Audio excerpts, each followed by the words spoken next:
regalo sa aking kaarawan mula sa Disney China. Wow, ang laki ng kahon. Amoy ko ang bango ng strawberry bear. Ako rin. Wow, nandito nga ang strawberry bear. Meron ding ito. Tanggalin muna ang foam. Ang laki ng strawberry bear. Sobrang cute. Amuyin ang kanyang puwet. Pinakamatapang ang amoy ng puwet. Mukhang maraming blind boxes dito. So, Ate Jing, welcome sa pagsisimula ng bagong adventure kasama si Wanzong at ang mabubuting kaibigan. Naway maging matatag ka sa bagong taon, tulad ni Woody.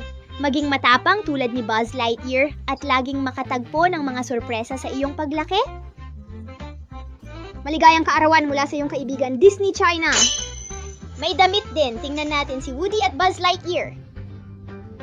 Sobrang daming bagay pero mas masaya kung sama-sama.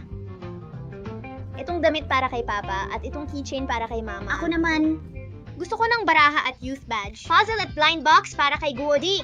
At ang strawberry bear para kay Xiao Pudding. Ang truck bus para sa birthday party ni Woody.